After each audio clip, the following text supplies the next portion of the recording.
Sus Mariose. Mga kababayan, di ba mainit na pinag-uusapan ngayon yung pasabog o pagbabanta ni dating Pangulong Duterte na kapag siya daw po ay pilit na arestuhin ng ICC, ay lalaban siya. Na pagbababarilin daw niya ang mga PI na ICC na yan. Kayo mga kababayan, sa palagay ninyo, ano ang tingin ninyo sa kinikilos o inuugali nitong dating Pangulong Duterte? Nasa tama ba siyang pag-iisip?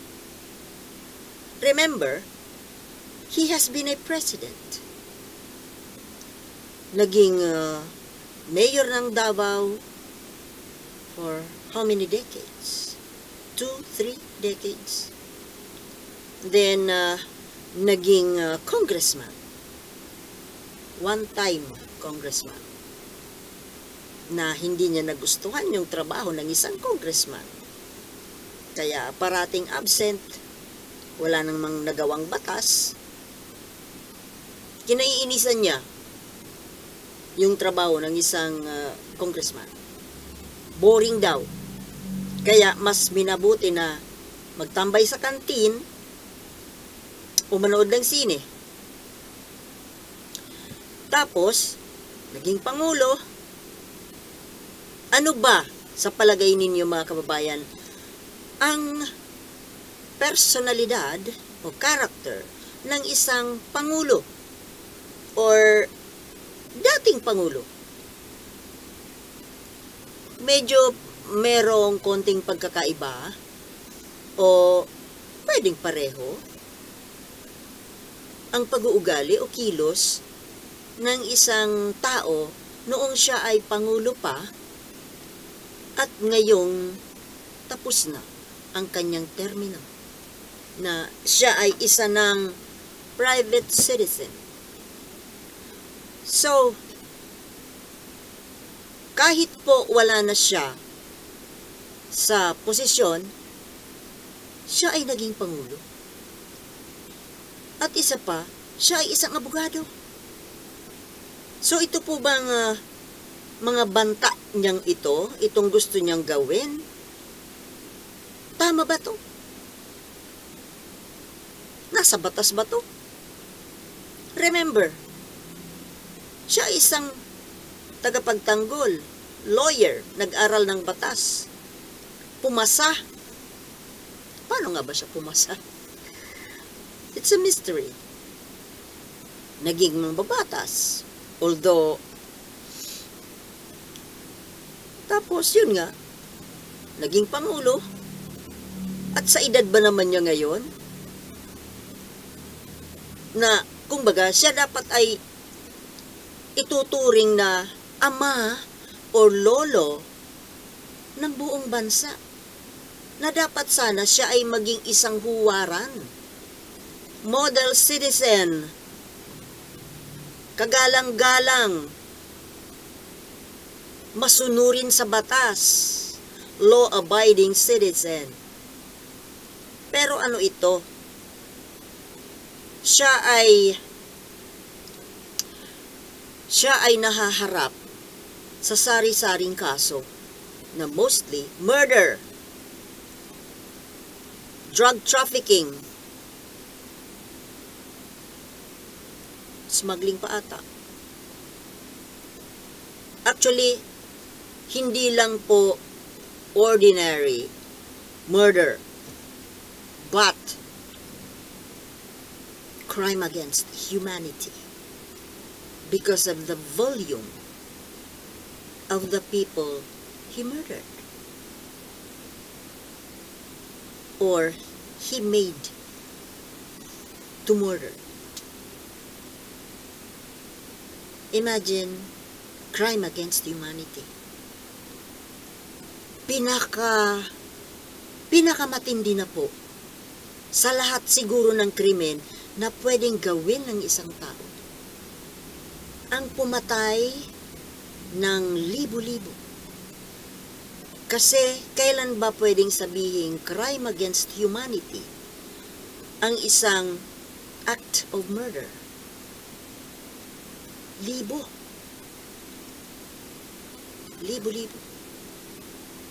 Sabi sa police records, 5,000, 6,000.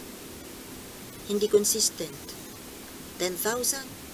Mayroong nagsabi, 30,000. Parang gera.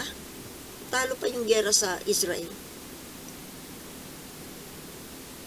Abuses. Torture. Marami. At imbes na harapin, panagutan, at patunayan na walang katotohanan ang mga kasong inaakusa sa kanya. Tapos ito magbabanta na makikipagbarilan. No wonder nangolekta siya at nagpa-lisensya ng katakot-takot, limpak-limpak na high-powered guns. Dahil talagang siguro na kinikinitan na niya ito. Na-visualize na niya itong mangyayari. Of course, siyempre sa isang tao with criminal mind, advance lagi ang pag-iisip niya. Na sooner or later, one day soon, ay maari siyang managot. Kaya pinaghandaan niya.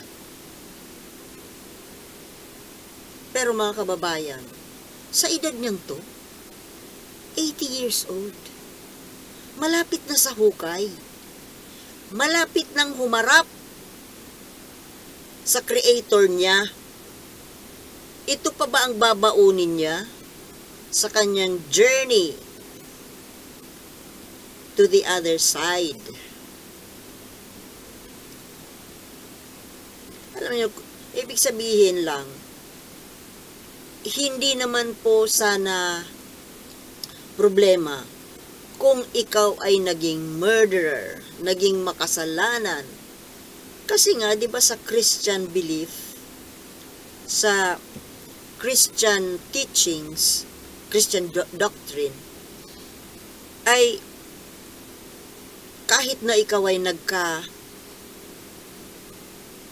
nagkasala ng todo-todo, ay handa ka namang patawarin kung ikaw ay magbabago, magsisisi.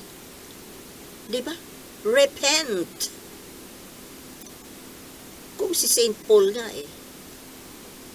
sa pagiging sundalo, diba? Ang dami-dami niyang napatay. Ang dami niyang pinersecute, pinatay in the name of maraming mga Christians ang kanyang, di ba? Executioners yan ng mga Kristiyano.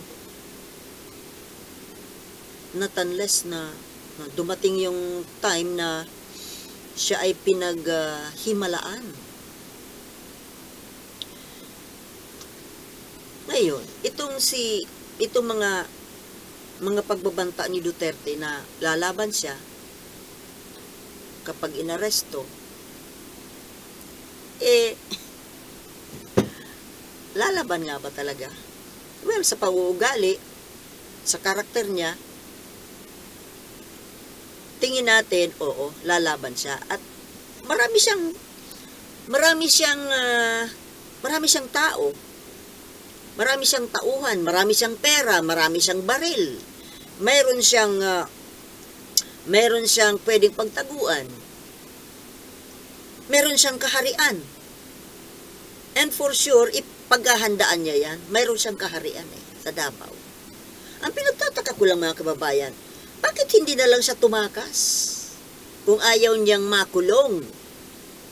Kaya nga di ba nakipagkaibigan siya kay Xi Jinping para meron siyang mapagtaguan? Dami-dami niyang pera, kayang-kaya niya bumili ng isang isla. Or Or baka inaalala din niya na kasi hindi maganda ang political and economic situation ngayon ng China. Because China is in the verge of collapse, economically and politically. So pupunta ka doon, si Jinping nga may cancer na, oh. Yung kanyang savior, kanyang BFF, kuno, I don't believe na kaibigan ng turing sa kanya. Ginagamit lang siya. Ang tanga naman kung hindi mo masakyan yun, na ginagamit lang. Hypocrite, di ba? Yung kaibigan niya. Kaibigan kanya pag may silbi ka sa kanya. Di ba? Very close sila. Doon na lang sila magtago kung ayaw niyang pahuli. May sarili silang eroplano. Oh. Kayang-kaya lumipad ng patago. Ba't ayaw nilang pumunta doon? Mas pipiliin pa niya na makipagbarilan. Well, diyan sa sinabi niya na lalaban siya, makikipagbarilan siya, aba, halimbawa lang na mapatay niya, lalaban siya, madisgrasya niya yung mga foreigner na, halimbawa, Interpol, International Police, na huhuli sa kanya, aba, mas lalong pinabigat. Mas lalo lang niyang palalalain yung sitwasyon niya. Hindi lang yung crime against humanity ang kaso ngayon. Sana nag-iisip-isip, no? Anyway, kung haharapin niya ang kaso, kahit pa man mahatulan siya ng guilty, makulong, okay naman ang itsura ng kulungan doon sa hindi naman siguro siya ihahalo sa mga ordinary criminals. Kasi matanda na siya. At isa siyang dating presidente. Malay mo, baka kahit papano medyo iba naman ang trato. We don't know. Pero, kumbaga, kung harapin mo na lang peacefully yung kaso na yan, medyo magaan pa ang magiging sitwasyon. Kasi nga, pwede pa nga siyang bigyan ng medyo a little bit special treatment dahil sa kanyang katandaan. At siya ay naging pangulo. Hindi naman ordinary person, criminal. Pero kung lalaban ka, ay nako, exciting! Sige, gawin mo yan, Digong, para mas lalong bumigat ang kaso mo. Ngayon na ini-expose mo yung plano mo, hindi kaya natural paghahandaan ka rin? Buti nga yan, kinukwento, ini-expose mo para makapaghanda yung huhuli sa'yo. Tingnan mo nga yung klase ng paghuli kay Bin Laden. Kung napanood nyo yung video, habang hinuhuli habang nire-raid yung compound ni Bin Laden, nanonood yung presidente at saka mga government officials ng Amerika, pinapanood ng buong mundo. O, di ba nahuli? Napatay. Pati pamilya. Dahil lumaban. Alam mo, pag tinutuon ni Duterte na lalaban siya, marami madadamay. Baka tuloy pamilya niya madamay pa. Tingnan mo nga yung pamilya ni Bin Laden. Mga anak na napasama sa pagpatay Si Bin Laden, kung ikukumpara mo kay Duterte, yun international na terrorist. Pero kita mo, alam mo, yung Amerika, yung western countries, maraming pamamaraan yan na hindi natin alam. Tayo, maliit lang tayong bansa. At hindi naman buong bansa ang i-invade. Isang tao lang. Ay, hindi naman isang tao. Ilang tao ba? Tapos isang syudad. Para tuloy nakaka-excite na panoorin yan eh. Big news. Napakalaking big news yan. Biruin mo. Malalagay na naman sa mapa malalagay sa mapa yung Pilipinas. Ex-president. Sisikat na naman ang Pilipinas niyan. Di ba mga kababayan? Ngayon, itong naiisip na to ni Duterte, ito ay pag-iisip talaga ng nasisiraan ng bait. Sa sobrang, anong tawag ba? Depressed?